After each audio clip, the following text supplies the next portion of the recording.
आजिकाली maximum student relationship रे अछंती। Relationship माने फिजिकल रिलेशन नुहे, इम्प्रेस, अट्रैक्शन, लव एपरी नॉर्मल रिलेशन भी थाई पारे। हाई स्कूल किंबा सेकेंडरी स्कूल किंबा कॉलेज स्टूडेंट कर समस्तଙ୍କର रिलेशनशिप थाए, बट एही रिलेशनशिप ओरिजिनल नुहे। यह केवल इम्प्रेस अट्रैक्शन होई थाए।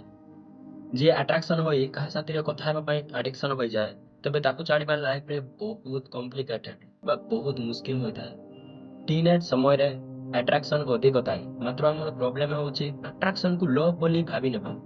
लव अट्रैक्शन नुहे, लव होउची केयर और लव होउची रेस्पेक्ट एंड लव होउची इमोशन। हमें जहाँ को गर्लफ्रेंड बॉयफ्रेंड भाबुछु से कोन सतरे हमर लाइफ पार्टनर होई पाइबो।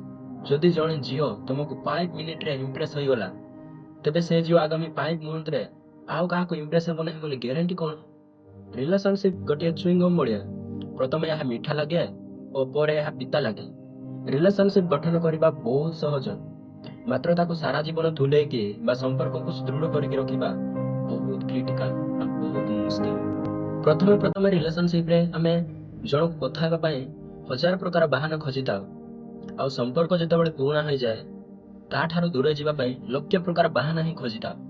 जदि काहाको पसंद करूछ, निज क्लासमेट हो कि एनदर गर्ल्स, ताको केबे भी निजर मन कथा कुह ना।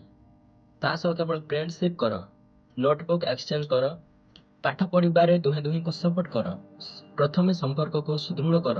आमे ए सब प्रथमे न करे प्रथमे प्रपोज, रोमांस, सेक्स यही सब काम करबा को इच्छा करिता, जहाँ हम लाइफ कैरियर पाई उपयुक्त नुहे। स्वार्थ थिले समस्ते सांग हेबे, स्वार्थ सरी गले सब छाड़ी जिबे। सेति पई बी केयरफुल। प्रथमे निज सहित निज बुक सहित रिलेशन गठन कर।